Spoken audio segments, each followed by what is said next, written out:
admission decision, I was so happy, I was so joyous, I was filled with joy. I started getting more admission decision, and obviously, like, I was very happy. So it was left for me to decide on where I really wanted to go. And eventually, I decided to come to Miami University.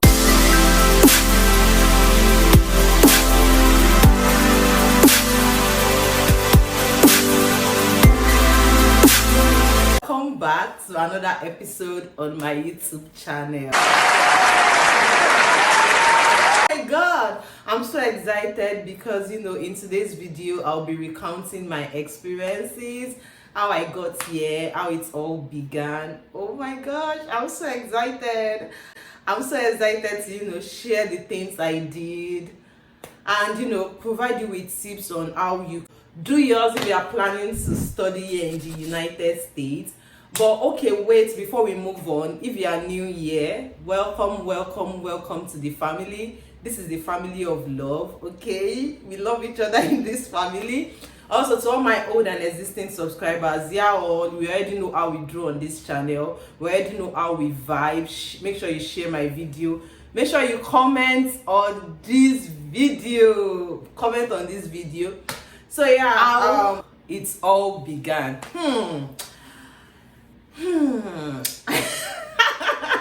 I don't know where to start from actually, because I applied for admission twice.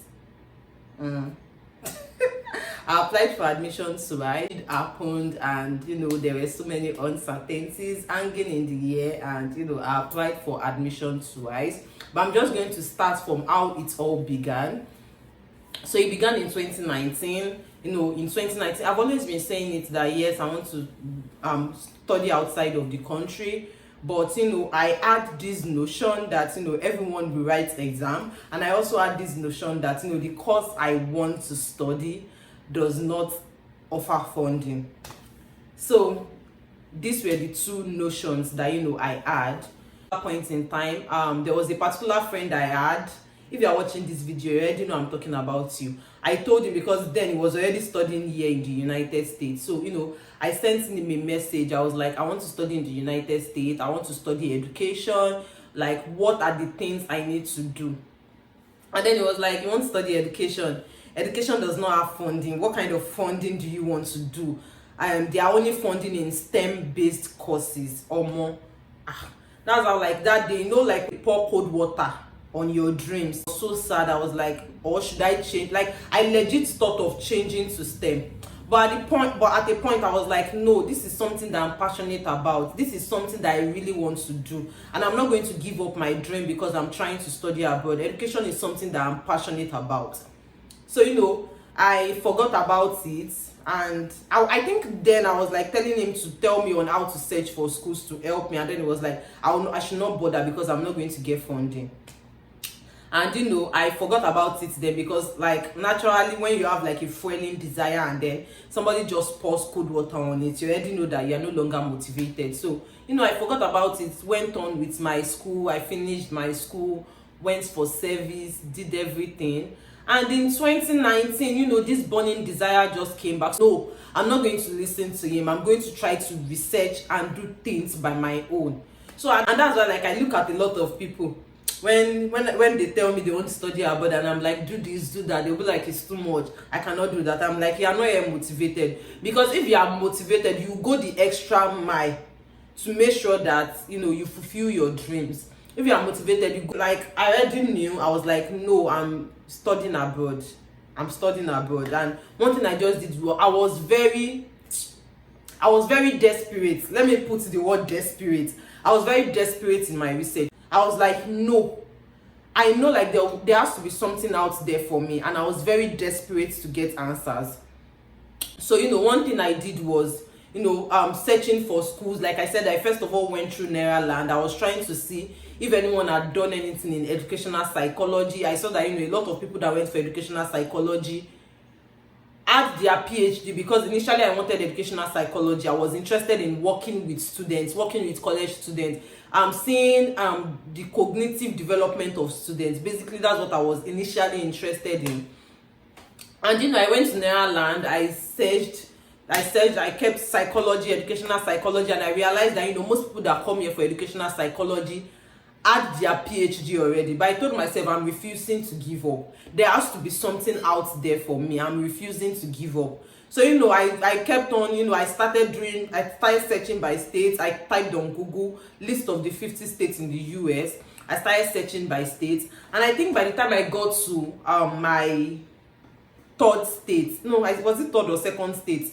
I think when I got to my second state, I found out that I can study educational psychology, but I saw something that supersedes educational psychology, which is the course I'm doing now, to my course.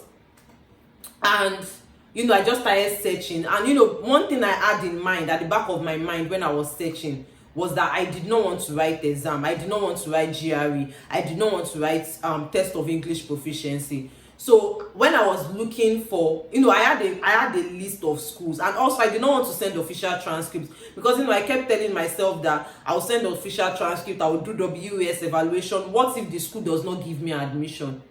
That's what I kept telling myself. What if the school does not give me admission? And that's why I already did a video somewhere. I already did a video of 20 schools that will not allow you to write test of English proficiency. And if you've also been following this channel back to back, you see that I've provided you with schools in schools that offer funding in some selected courses that I already posted on my channel. And trust me, I'm also hoping to post more. And if you have a course that you want to study, and you feel like, I've not said anything about the course, you can feel free to suggest it in the comment section. That's why I said I want this channel to be interactive. Feel free to suggest it in the comment section, and I'm going to read through, and I'm going to try to see if I can do the research with you. But also know that you have to do research. Basically, studying abroad is not as hard as we project it to be. You just have to sit down with research, be determined, be motivated.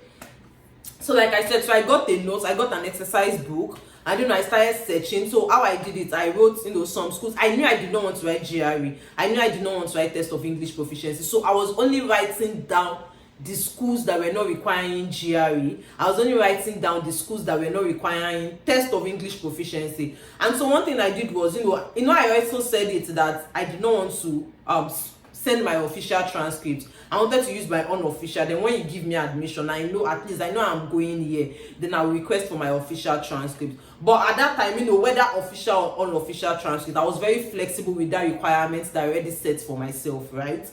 So I divided the note into two parts. The first part was schools with official transcripts. The second part was schools with unofficial transcripts. Remember that I said that I was not writing schools that required me to write GRE, because I was not planning to write GRE.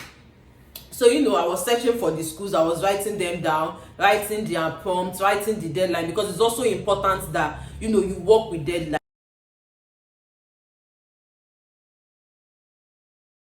The essay prompts for each school. I started developing my essay. I started gathering my materials. I ordered for my unofficial transcript. I also went to do my passport and everything. I was just preparing my statement of essay.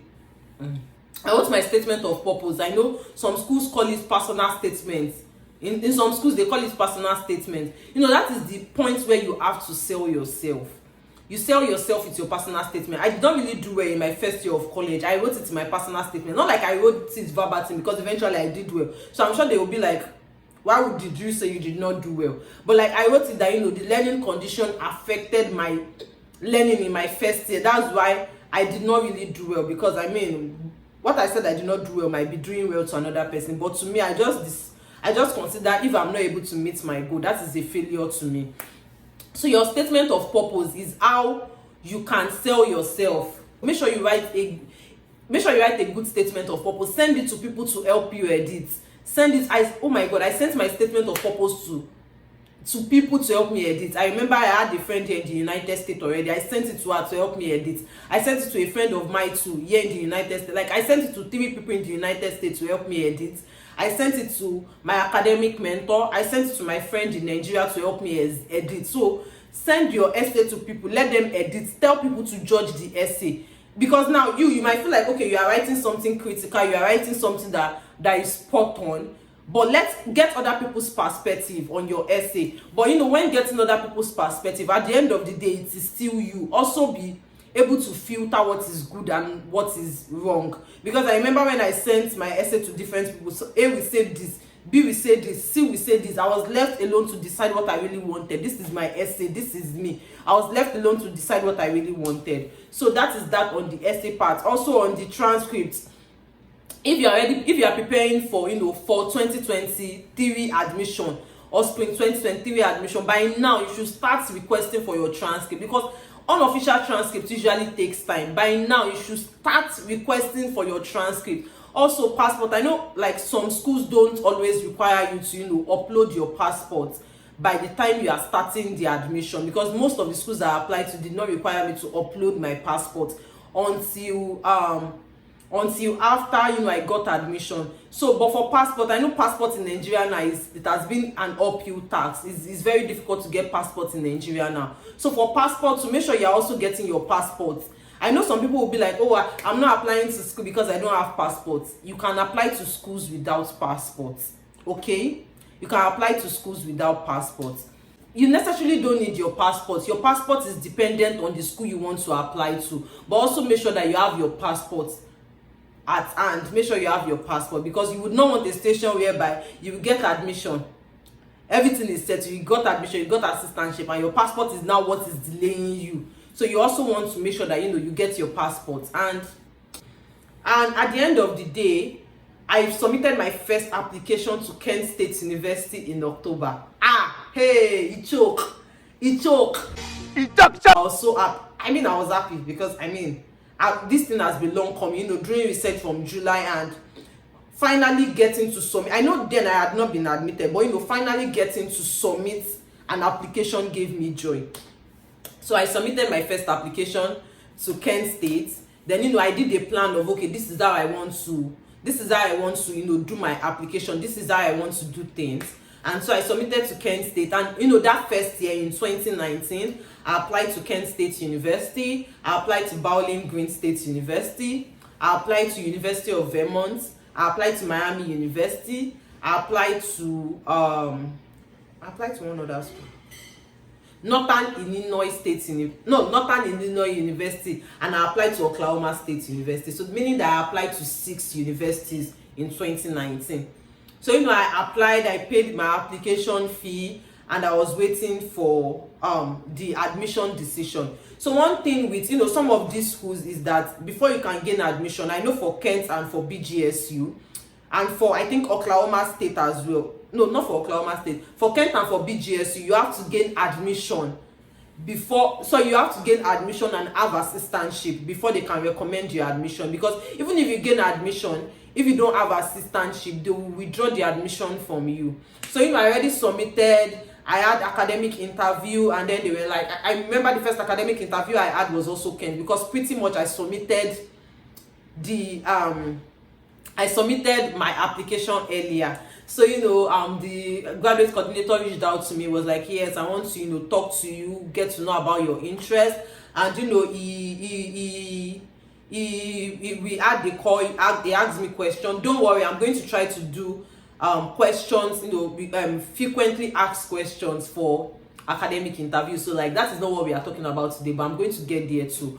So so he asked me question, and then it was like, okay, just wait till December to hear back if we think you are a suitable fit for this program. And I was like, okay, no problem. I just kept applying, and for this course it is required that I do interview. I know for some courses, like when you submit your application, when you submit everything, when by the time they get back to you, it is coming back with funding. But it was not like that for this course. For this course, I had to do interview. Even for my assistantship, I had to do interview for all my assistantship. So February was interview days. When it got to February, a lot of schools reached out to me. Before that February, I already had admission from Northern Illinois University. I already had admission from them, and then by January I was getting invites for interview, and everything was just in February. And after February, I did all the interviews, and I did all the interviews, And by I think by the end of February or beginning of March, I started getting offers of admission that was going to calm down. I remember when I wanted to apply to Miami, I literally did not want to apply. Because when I was checking through the cohorts, I saw that they admit like 10 to 15 people, and I kept asking myself, how will I make 10 to 15? Like, how will I be in a cohort of 10 to 15? Even University of Vermont was a very tough one for me. University of Vermont admits just 8 students, and I kept asking myself, how would I be able to make it to be part of these 8 students? But I got admission in the 2 schools. So the number one tip is, do not limit yourself. I think I already said it in fears here all have about studying abroad. Do not limit yourself. Shout out to my friend that encouraged me to apply to both of these schools. She was like, just try it, and you never can tell, things might work out. And truly things worked out for me. So first off, do not limit yourself. Do not think that because a school is too high, or because you feel like, okay, the people in the cohort are so small and you feel like you cannot get in. Another thing I'm going to say is, when it comes to applying for admission, be flexible, be open-minded. That is one thing I'm going to say. Be open-minded, be flexible. Third is, do your research very well. So let me go back to my story. So after then, I got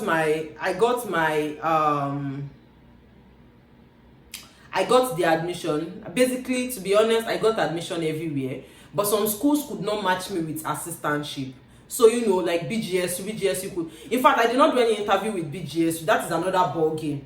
I did not do any interview with them. By the time they sent me their interview invite, because at that time everything in person, so schools had to accommodate me, because this was early 2020. COVID started in 2020, right? In the US, COVID really started in 2020. So this was February. A lot of people came in person for the interview, so a lot of schools had to accommodate me virtually. So by the time BGSU got back to me, it was already too late. I was like, I've already gotten an offer of admission, so I did not even bother to do any interview with BGSU. So they got back to me. They were like, unfortunately, we were unable to match you with an assistantship. And I was like, yes, I know.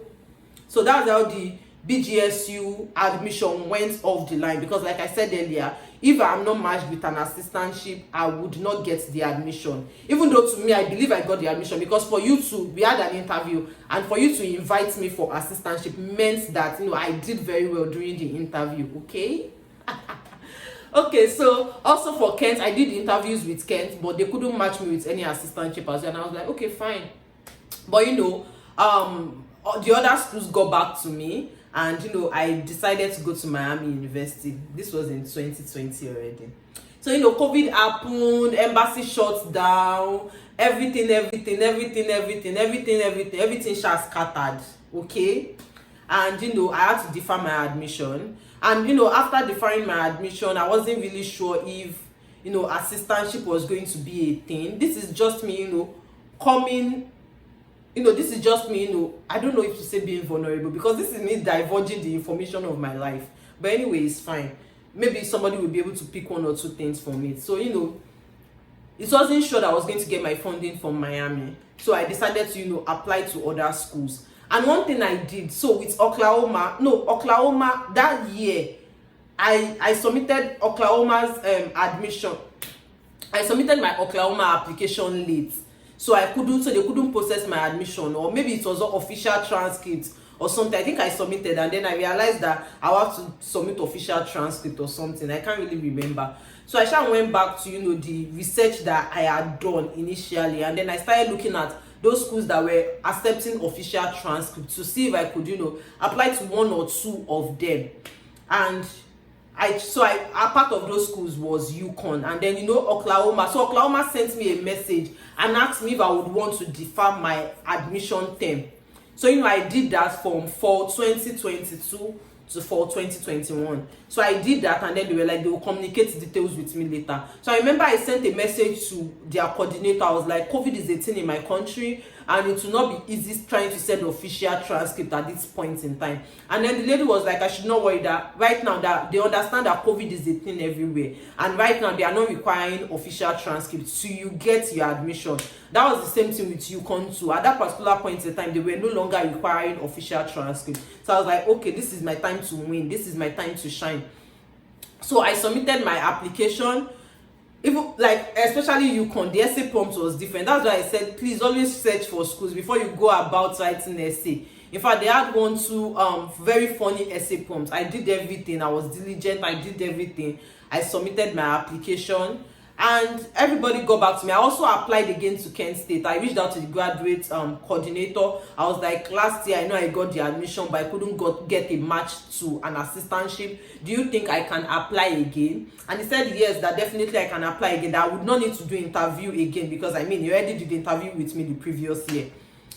So yeah, so this time around, so I applied to, so in 2020, yes, Abby, in 2020, yes, I started the admission in 2020. So in 2020, I applied to Kent, I applied to University of Connecticut, and I applied to Oklahoma State University. And you know, by January, they got back to me. They got back to me for assistantship interview. You know, I did a lot of assistantship interview, and at the end of the day, I got assistantship in all of these schools. And it was not like, where do I really want to go? And Miami also got back to me that yes, my assistantship is secure. It was now of the condition of where do I really want to go, but that's not really the issue. That's not, like I said, that's not even the discussion for today. The discussion for today is just what I did and how I was able to, you know, get my funding. So basically, you know, when I was applying for this admission, there are some, oh my god, I don't know, like this story is just all over the place. I don't know if I'm really striking to the point that you people want to hear. If I'm striking to that point, just let me know. Please put it in the comment section if I'm not, so that I do better in another video. So you know when I submitted my application, you know, some schools will ask you if you want assistantship, if you want to be considered for assistantship, and some other schools will ask you, and for some other schools you have to apply for the assistantship separately. I know I did that for Northern Illinois University, even though I did not eventually go there.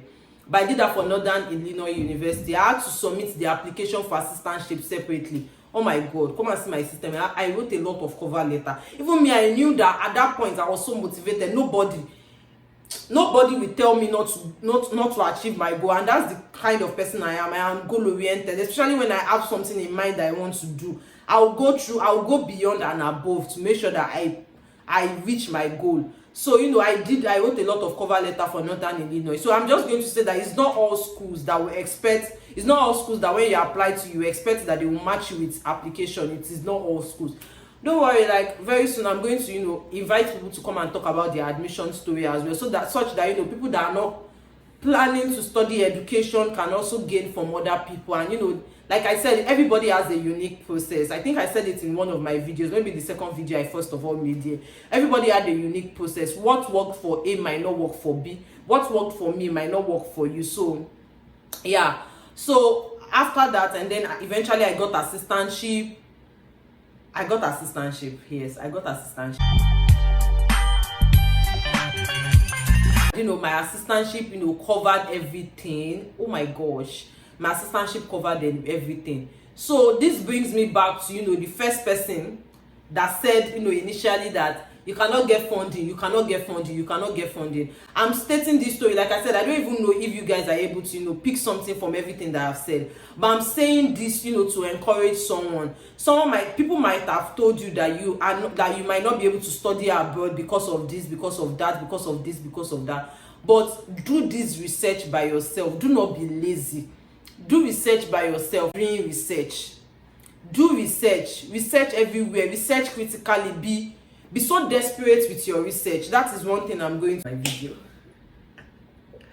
That's the end of my video. If this video has helped you, or if you feel like there's still something that is that is unclear to you about the admission process, I know some of you might not want to comment on my video, which I recognize.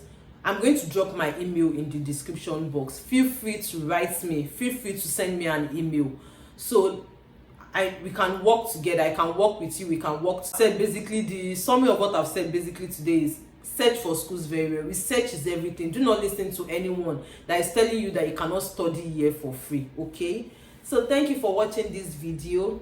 Thank you so much. If you have not already subscribed to my channel, before you stop this video, kindly subscribe. Bye.